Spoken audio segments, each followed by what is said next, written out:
Selamat berjumpa kembali dalam layanan audio Sahabat Perjalanan. Hari ini adalah hari Senin, 15 April 2024. Tema renungan saat teduh kita dengan judul Tugas yang Mulia. Firman Tuhan terambil dalam Kisah Rasul 8 ayat 26 sampai dengan ke-28. Kemudian berkatalah seorang malaikat Tuhan kepada Filipus, katanya, "Bangunlah dan berangkatlah ke sebelah selatan menurut jalan yang turun dari Yerusalem ke Gaza. Jalan itu jalan yang sunyi." Lalu berangkatlah Filipus adalah seorang Etiopia, seorang sida-sida pembesar dan kepala perbendaharaan Sri Kandake, ratu negeri Etiopia, yang pergi ke Yerusalem untuk beribadah.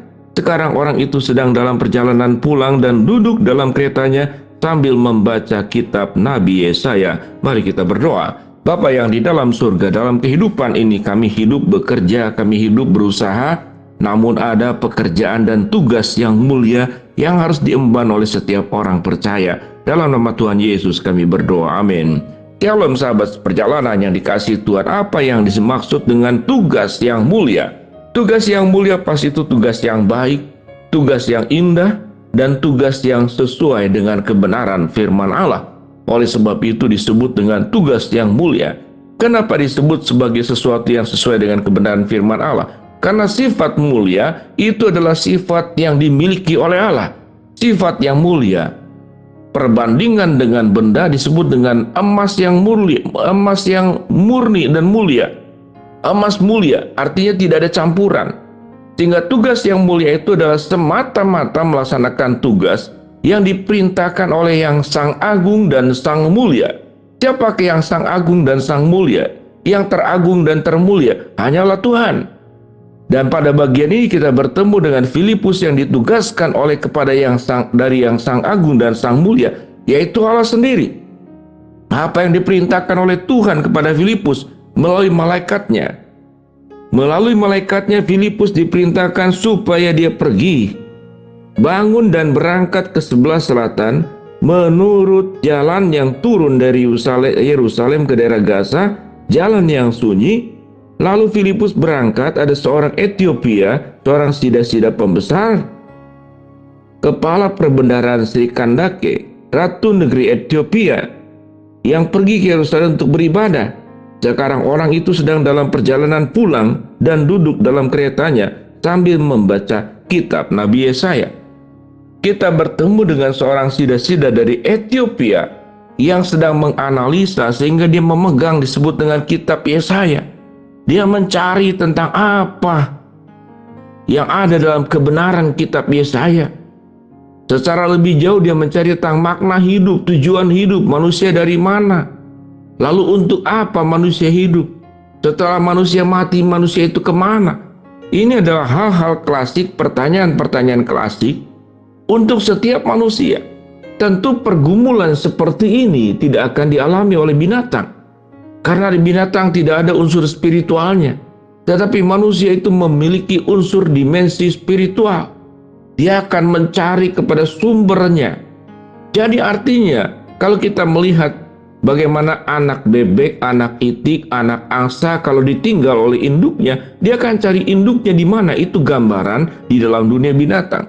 Tetapi manusia karena memang diciptakan dari sumber yang sama, sumber yang satu, Allah pencipta halik langit dan bumi, natur manusia itu akan mencari. Dia berasal dari mana, mengapa hidup di dalam dunia, lalu selesai hidup di dalam dunia, dia akan kemana. Dan itu terjadi kepada seorang Etiopia sida-sida yang sedang mencari tentang makna hidup. Dan dia membaca kitab Yesaya. Lalu Tuhan mengirim Filipus melalui malaikat Tuhan untuk menjumpai seorang Etiopia sida-sida yang sedang mencari apa yang dijelaskan tadi, mencari sumber hidupnya dari mana, hidup dalam dunia ini untuk apa, setelah mati kemana. Dengan satu tujuan yang paling utama, siapa sesungguhnya juru selamat di dalam diri daripada orang Etiopia ini. Dan Filipus menyampaikan kebenaran firman Allah itu. Dan Filipus bertanya, "Mengertikah apa yang kau baca dari kitab Yesaya?" Lalu orang Etiopia itu berkata, "Bagaimana mungkin aku mengerti kalau tidak ada yang membimbingnya?" Lalu dijelaskan di dalam kitab Yesaya tentang ada kisah yang dicatat di sana domba yang dibawa ke pembantaian, digunting bulu-bulunya, domba yang keluh. Lalu siapakah domba tersebut? Ayat itulah yang kemudian dijelaskan oleh Filipus. Dialah domba yang keluh adalah anak domba Allah, yaitu Kristus, yang datang ke dalam dunia, supaya yang terhilang itu ditemukan kembali, supaya yang terhilang itu diselamatkan kembali, supaya yang jatuh di dalam dosa itu dibenarkan dan dikuduskan kembali. Siapakah yang dibenarkan, siapakah yang diselamatkan, dan siapa yang dikuduskan? Semua manusia yang ada di dalam dunia ini, termasuk orang Ethiopia tersebut, Sida-Sida, yang sedang datang ke daerah Gaza, ke Yerusalem. Dia mendampingi sekelompok orang yang berasal di tempat yang sama. Dari sanalah kemudian Filipus menyampaikan kebenaran firman Allah, memberitakan kebenaran firman Allah. Siapa yang melakukan tugas yang mulia? Yaitu Filipus. Siapa yang mencari tentang hal yang mulia dan agung? Yaitu orang Ethiopia, Sida-Sida dari Ethiopia. Dua-duanya bertemu. Yang satu mencari tahu, yang satu memberitahu. Yang mencari tahu sedang mencari hal apa yang mulia dan agung dalam dunia ini. Yang tahu yaitu Filipus sebagai murid Yesus menyampaikan siapa yang agung dan yang mulia. Kristus adalah kepribadian dengan segala keagungan dan kemuliaannya. Dia tinggalkan sorga untuk menyelamatkan setiap manusia. Dia datang untuk mencintai dan mengasihi setiap kita, termasuk orang Ethiopia, Sida-Sida dari Ethiopia tersebut. Sehingga dua paduan ini bertemu, yang satu mencari yang agung dan yang mulia, yang kedua memberitakan yang agung dan yang mulia. Apa yang agung dan yang mulia? Yaitu Allah yang dengan penuh kasih datang ke dalam dunia, yang mau mati di atas kayu salib, bangkit pada hari yang ketiga, naik ke surga, dan akan datang yang kedua kali untuk menjemput setiap para kekasih-kekasihnya, agar kehidupan kita terjamin di dalam percaya kita kepada Tuhan. Itulah tugas yang mulia yang tidak hanya kita perlu nikmati sendiri, yang tidak hanya kita genggam dan miliki sendiri.